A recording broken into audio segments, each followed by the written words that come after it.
Hello दोस्तों, एक बार फिर सफलता टेस्ट सीरीज में आपका स्वागत है। अपन इस सीरीज के अंदर उन्हीं क्वेश्चन का डिस्कस करेंगे जो आपके आगामी आने वाले एग्जाम के लिए यूजफुल रहे, जिसके अंदर मैथमेटिक्स, रीजनिंग, जीके, एंथलेक्स पैटर्न और बेसिक ऑल टाइप के क्वेश्चन रहेंगे। तो दोस्तों अभी अपन टाइम वेस्ट नहीं करके क्वेश्चन की तरफ मूव करते हैं। फर्स्ट क्वेश्चन, अब CHO और स्टाफ नर्स बनना हुआ बिल्कुल आसान। जी हाँ, क्योंकि अब मिशन हाई लेकर आया है स्टूडेंट्स की first choice mission CHO 2.0 second edition, जो सभी राज्यों द्वारा आयोजित CHO और स्टाफ नर्स की भर्ती परीक्षाओं के लिए भारत की पहली प्रमाणित गाइड है। ऑर्डर करें। देखिए, माइटल वाल इज आल्सो नोन एज। देखो दोस्तों, माइटल वाल का दूसरा नाम क्या है? Option A, option B, option C और ऑप्शन डी। दोस्तों नोटबुक लेके बैठना है और जल्दी जल्दी आपको आंसर कमेंट बॉक्स में भी देना है। 20 क्वेश्चन का सेशन होने के बाद में लास्ट में आपको देखना है कि आपके कितने क्वेश्चन राइट हो रहे हैं और गलत हो रहा तो कहाँ गलत हो रहा है, तो एक आपका खुद का सेल्फ असेसमेंट हो जाएगा। तो माइटल वाल का दूसरा नाम क्या है? देखो दोस्तों कि एक होता है माइटल वाल, ठीक है। माइटल वाल का दूसरा नाम होता है बाइकस्पिड। क्या होता है? बाइकस्पिड। दूसरा होता है ट्राइकस्पिड। तो माइटल वाल का दूसरा नाम क्या है? बाइकस्पिड। राइट आंसर क्या है? ए। इसके बाद में अपन नेक्स्ट क्वेश्चन की तरफ मूव करते हैं। माइटल वाल, बाइकस्पिड वाल, और इसको दूसरा जो एक वाल है राइट एट्रियो वेंट्रिकल वाल, जो एट्रियम और वेंट्रिकल्स के बीच में होता है। कौन सी साइड में? राइट साइड में। मतलब अपन ऐसे बोल सकते हैं कि जो माइटल वाल है वो लेफ्ट साइड में होता है, इसको अपन लेफ्ट एट्रियो वेंट्रिकुलर वाल भी बोल सकते हैं। ट्राइकस्पिड वाल राइट साइड में होता है, उसको अपन राइट एट्रियो वेंट्रिकुलर वाल भी बोल सकते हैं। नेक्स्ट क्वेश्चन की तरफ मूव करते हैं अपन। नेक्स्ट क्वेश्चन है, which of the following test used to assess distance. बहुत इंपॉर्टेंट क्वेश्चन है, कई बार एग्जाम में पूछा जाता है कि जो डिस्टेंस है, आई विजन्स की डिस्टेंस का जो टेस्ट करते हैं वो कौन सा होता है। जनरली दो प्रकार के टेस्ट करते हैं जो आपके एग्जाम के पॉइंट ऑफ से इम्पोर्टेंट है। एक होता है कलर विजन के लिए, दूसरा होता है डिस्टेंस विजन के लिए। जब भी अपन डिस्टेंस विजन की बात करते हैं तो वहाँ पे क्या आएगा? Snellen chart. एक आपने देखा होगा, जब भी आप आंखों का चेक करवाते तो वहाँ पे ABCD या कुछ गोले, अनपढ़ लोगों के लिए गोले ऐसा डमी बनाए हुए रहता है, और पढ़े लिखे लोगों के लिए कुछ वर्ड्स एंड काउंटिंग ऐसा कुछ रहता है। तो उसको अपन उस चार्ट को क्या बोलते हैं? Snail chart. नेक्स्ट बात करते हैं कलर विजन का। आप नर्सिंग ऑफिसर बन जाओगे, गवर्नमेंट में पोस्टिंग हो जाएगी। जब आप मेडिकल के लिए एग्जाम देने जाओगे तो आपको बहुत सारे लोग बोलते हैं कि सर मेडिकल के लिए आई टेस्ट होता है। आई टेस्ट के अंदर दोनों टेस्ट होता है, आपका स्नेल चार्ट के थ्रू होता है, लेकिन वो इतना इम्पोर्टेंस नहीं है। इम्पोर्टेंस क्या है? इशियारा चार्ट। इशियारा चार्ट कलर के लिए रहता है, ठीक है। तो आप अगर आपको इशियारा चार्ट पूरा देखना है तो आप नेट पे अगर इशियारा चार्ट लिखोगे तो आपको पूरा चार्ट मिल जाएगा। देख लेना चाहिए, एग्जाम से पहले ही आप सिलेक्शन से पहले ही आपके इम्पोर्टेंट रोल करता है। तो दोस्तों डिस्टेंस के लिए स्नेल चार्ट, कलर विजन के लिए इशियारा चार्ट। ये बहुत इंपॉर्टेंट क्वेश्चन है, आपको माइंड में रखना है। इसके बाद में नेक्स्ट क्वेश्चन की तरफ मूव करते हैं। Length of the male urethra.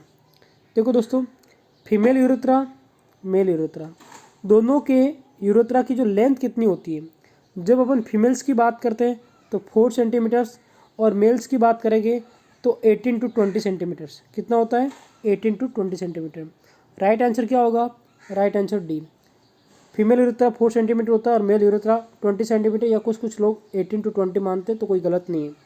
इसके बाद में नेक्स्ट क्वेश्चन की तरफ मूव करते हैं। नेक्स्ट क्वेश्चन क्या है? Which of the following cation most abundant in extra cellular food. देखो दोस्तों, एक कैटाइन होता है, एक होता है एनाइन। सबसे पहले तो आपको इनका नेचर समझना ज़्यादा जरूरी है कि कैटाइन और एनाइन होता क्या है। कैटाइन जो भी अपना एक इलेक्ट्रॉन देता है या कुछ भी इलेक्ट्रॉन डोनेट करता है उसको अपन क्या बोलते हैं? कैटाइन। मतलब उसके ऊपर पॉजिटिव चार्ज आएगा। जो इलेक्ट्रॉन एक्सेप्ट करेगा, ग्रहण करेगा, उसके ऊपर क्या आएगा? माइनस का निशान आएगा, और उसको अपन एनाइन बोलेंगे। एक अपन बात करते हैं सोडियम की। सोडियम का परमाणु क्रमांक 11 होता है। ये अपना अष्टक पूरा करने के लिए एक इलेक्ट्रॉन त्याग देता है, इसलिए सोडियम के ऊपर प्लस लिखा जाता है, और सोडियम को प्लस लिखना होने के कारण इसको क्या बोलते हैं? Sodium cation. दूसरा एक अपन और बात करते हैं, वो बात करते हैं अपन क्लोरीन की। क्लोरीन का क्या होता है? अष्टक पूरा करने के लिए एक इलेक्ट्रॉन और ले लेते हैं ताकि इसका 18 इलेक्ट्रॉन पूरे हो जाता है, और क्लोरीन को क्या लेके जाता है? Cl- क्लोराइड बोलते हैं इसको, मतलब क्लोरीन एनाइन या क्लोराइड एनाइन। अब बात करते हैं कि एक्स्ट्रा सेलुलर फ्लूइड्स में ज़्यादा कौन सा कैटायन होता है। देखो आपको यहाँ पर सभी चीज़ समझनी जरूरी है। एक्स्ट्रा सेलुलर फ्लूइड्स में ज़्यादा कौन सा होता है, इंट्रा सेलुलर में ज़्यादा कौन सा होता है। उसके बाद में एक्स्ट्रा सेलुलर में कैटायन कौन सा ज़्यादा होता है, एनाइन कौन सा ज़्यादा होता है। इंट्रा सेलुलर में भी ऐसा आपको समझना है। तो इसका राइट आंसर आपको कमेंट बॉक्स में देना है। इसके बाद मैं आपको बताता हूँ कि जो मेजर कैटायन है एक्स्ट्रा सेलुलर फ्लूइड इस शेप के अंदर वो क्या है, सोडियम। और major cation in intracellular fluids वो क्या है, potassium. Major anion in extracellular fluids क्या है, क्लोराइड। और major anion in intracellular fluids क्या है, फॉस्फेट। अगर किसी को फिर भी डाउट है तो इसका स्क्रीनशॉट ले लेना, अपने नोटबुक में इसको ड्रॉ कर लेना ताकि आप नोट डाउन कर लेना, ताकि आपके एग्जाम में बहुत इंपॉर्टेंट होगा। नेक्स्ट क्वेश्चन की तरफ मूव करते हैं। The most common accurate way to determine the need for oxygen a patient with COPD by. अगर COPD का एक पेशेंट है, उसके अंदर आपको ऑक्सीजन का एक असेसमेंट करना है, ठीक है, तो उसका एक्यूरेट मेथड क्या होगा, ABG ब्लड गैस एनालिसिस, मतलब ABG observing the skin colour, asking how to patient feels, nothing seen in vital sign. देखो दोस्तों, सबसे पहले अपन डी ऑप्शन की तरफ जाते हैं, इसका तो कोई लुक ही नहीं बनता है। Asking how to patient feel, इसमें भी वो ऑक्सीजन का कुछ डिटरमाइन नहीं होगा। Observing the skin colour, skin colour से आप इसका एक्यूरेट पता नहीं लगा सकते। और बात करते हैं ब्लड गैस एनालिसिस, ABG करोगे, ABG के अंदर सभी प्रकार की वैल्यू उसमें आएगी कि कार्बन डाइऑक्साइड कितना है, PaCO2 कितना है, PO2 कितना है। तो बेस्ट तरीका कौन सा है, ABG ब्लड गैस एनालिसिस। इसके बाद में बात करते हैं Jones criteria for use to diagnosis. बहुत इंपॉर्टेंट क्वेश्चन है। Option A TB, option B renal failure, option C AIDS, option D rheumatic fever. तो रूमेटिक फीवर के अंदर जो डायग्नोसिस में जो यूज होता है वो कौन सा यूज होता है, जोन क्राइटेरिया।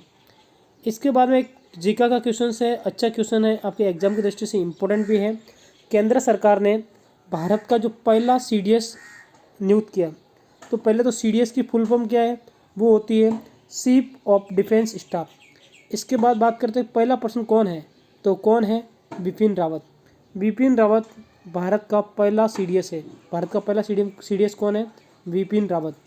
और बिपिन रावत इससे पहले क्या था, इससे पहले सेनाध्यक्ष था थल सेना का। थल सेना का क्या है, सेनाध्यक्ष था। और उसकी जगह भी सेनाध्यक्ष कौन बना, मनोज मुकुंद नरवाणे। बहुत इंपॉर्टेंट है, ये आपको याद रखना है। नेक्स्ट क्वेश्चन की तरफ मूव करते हैं अपन।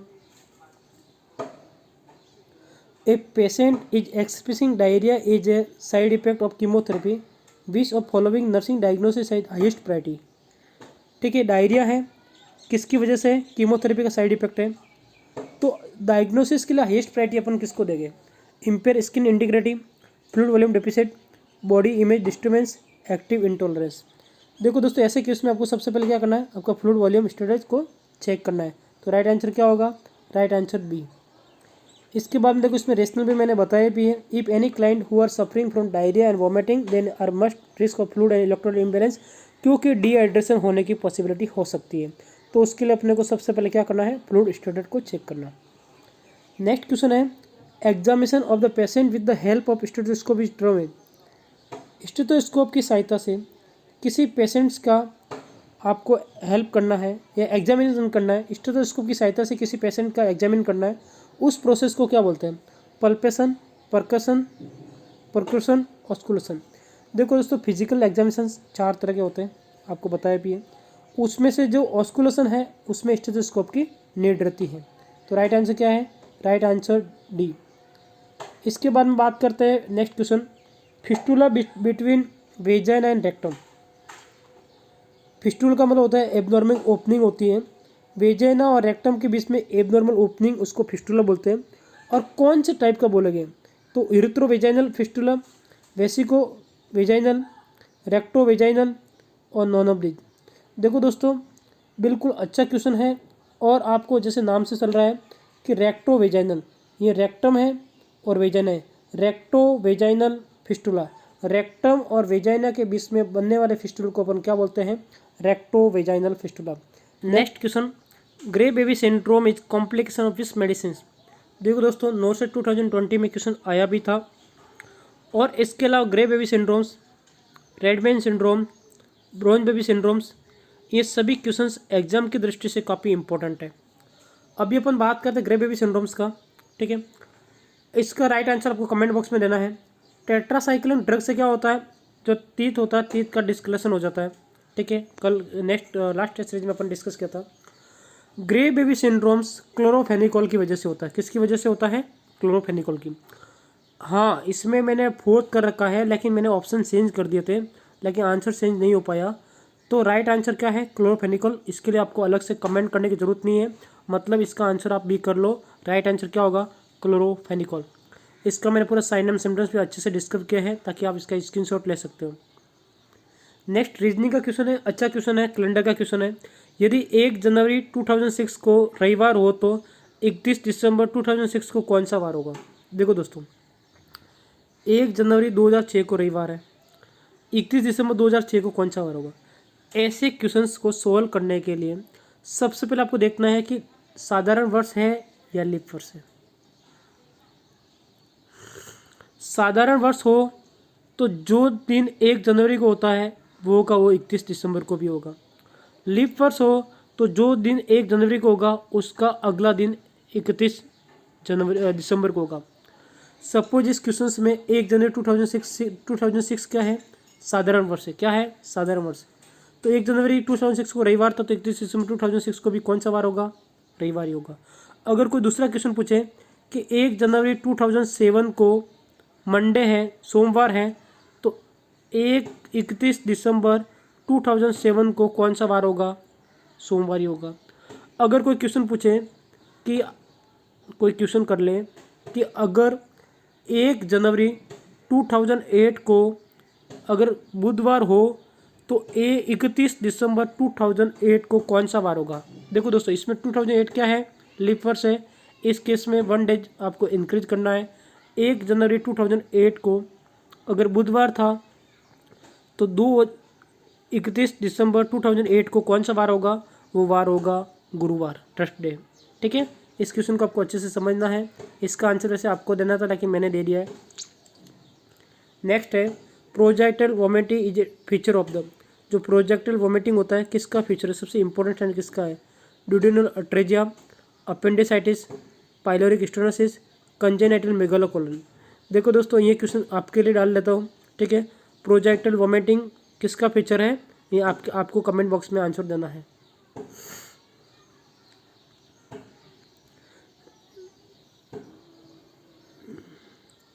एबिसियल ingestion of non food material by the malnourished child is known as. Habitual ingestion of non food materials, जो नॉन न्यूट्रियस मटेरियल्स है वो अगर कोई खा लेता पर्सन्स, ठीक है, मालनरिश चाइल्ड, उसको अपन क्या बोलते हैं? उसको अपन पाइका बोलते हैं। क्या बोलते हैं? पाइका। एनोरेसिस क्या होता है? एक निश्चित एज के बाद भी अगर पर्सन्स रात में बिस्तर में अगर पेशाब कर लेता है, ठीक है, टॉयलेट कर लेता है, उस कंडीशन को एनोरेसिस बोलते हैं। एंकोपोरोसिस, अगर एक निश्चित एज के बाद में, मतलब उसका जो स्पिंटर होता है वो कंट्रोल में नहीं आ पाता है, तो एक निश्चित एज के बाद भी अगर स्टूल कहीं भी कर लेता है, कपड़ों में कर लेता है, उसको अपन क्या बोलते हैं? एंकोपोरोसिस। सभी टर्म इंपॉर्टेंट है, इसलिए आपको अच्छे से बता दिए। पाइका क्या होता है? कंपल्सरी ईटिंग डिसऑर्डर है, ठीक है। नॉन जो फूड होता है वो भी पर्सन खा लेता है, डस्ट हो, क्ले हो, फ्लैंकिंग पेंट हो, ग्लू हो, एयर हो, सिगरेट हो, मतलब कुछ भी जो ऐसा नॉन न्यूट्रिशनल फूड भी खा लेता है, ठीक है। इसके बाद में अपन बात करते हैं excessive urination at night is term an. रात, अभी मैंने बताया कि नाइट के अंदर बहुत ज़्यादा मात्रा में यूरिन कर रहा है, उस कंडीशन को क्या बोला जाता है? उस कंडीशन को बोला जाता है नोचूरिया। क्या बोलता है? नोचूरिया। इसके बाद में पायूरिया, जिस यूरिन के अंदर पस को पायूरिया बोलते हैं, और यूरिनेशन के द्वारा पेनफुल होता है, पेन होता है, उसको डिसूरिया बोलते हैं। और एक्सेसिव यूरिनेशन ड्यूरिंग नाइट के टाइम में जब ज़्यादा यूरिन निकलता है उसको अपन नोचूरिया बोलते हैं, और जब एक्सेसिव यूरिनेशन है उसको अपन क्या बोलते हैं? पॉलीयूरिया। नेक्स्ट क्वेश्चन की तरफ मूव करते हैं अपन। बहुत अच्छा क्वेश्चन है, इंपॉर्टेंट क्वेश्चन है। विच acid base imbalance would the nurse suspect after assessing the following ABG value. कुछ एबीजी वैल्यू दे रखी है, इसके बेस पे आपको उसका एसिड बेस बैलेंस बताना है। इम्बैलेंस है या बैलेंस है? इम्बैलेंस है तो क्या इम्बैलेंस है? पीएच 7.35, मतलब जब पीएच 7.35 to 4.5 नॉर्मल मानी जाती है, 7.35 मतलब क्या होगा? एसिडिक पीडिया होगा। तो एक बात आपको कंफर्म हो गई कि आपको ऑप्शन या तो ए होगा या डी होगा। फिर बात करते हैं PaCO2। PaCO2 की नॉर्मल वैल्यू कितनी होती है? CO2 को 35 to 45, तो ये भी नॉर्मल है, मतलब रेस्पिरेटरी नहीं होगा। इसके बाद बात करते हैं HCO3 बाइकार्बोनेट। बाइकार्बोनेट की नॉर्मल वैल्यू कितनी होती है? 22 से 27, मतलब ये कम है। इसकी वजह से क्या होगा? Metabolic acidosis. क्या होगा? Metabolic acidosis. राइट आंसर क्या है? डी। बहुत अच्छा क्वेश्चन है, एग्जाम के दृष्टि से काफ़ी इंपॉर्टेंट क्वेश्चन है। नेक्स्ट क्वेश्चन एक न्यूमेरिकल टाइप क्वेश्चन है, ठीक है। ए 16 kg patient order IV अम्बिकासिन 20 mg per kg body weight per day after dividing in 2 part the accurate single dose।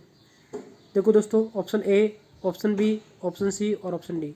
60 साल का पेशेंट है, तो सबसे पहले तो आपको ये समझने की ज़रूरत है कि इसकी डोज कितनी है? 25 mg पर kg body weight per day. तो टोटल वेट कितना है? 60 है, तो दिन की डोज कितनी हो गई? 15 mg पर डे। इसको 2 डोज में डिवाइड करना है, तो कितना हो जाएगा? 750 mg। कितना हो जाएगा? 750 mg। नेक्स्ट है, how should a nurse position a patient for colonoscopic test. ठीक है, कोलोनोस्कोपी टेस्ट के लिए पेशेंट को कौन सी पोजीशन देनी चाहिए? Option A, option B, option C और option D. To lay the patient on his her left side on body with the leg bent. Generally colonoscopy में अपन क्या बोलते हैं? कौन सी पोजीशन देंगे? इसके अंदर लेफ्ट राइट या सेम पोजीशन दी जाती है, तो आंसर ए राइट होगा। ठीक है। नेक्स्ट क्वेश्चन है, a patient complain of pain and redness with swelling at the site of IV, the nurse must. अगर IV साइट पे अगर पेशेंट कंप्लेन कर रहा है पेन का और रेडनेस हो रहा है, उस कंडीशन में क्या करना चाहिए?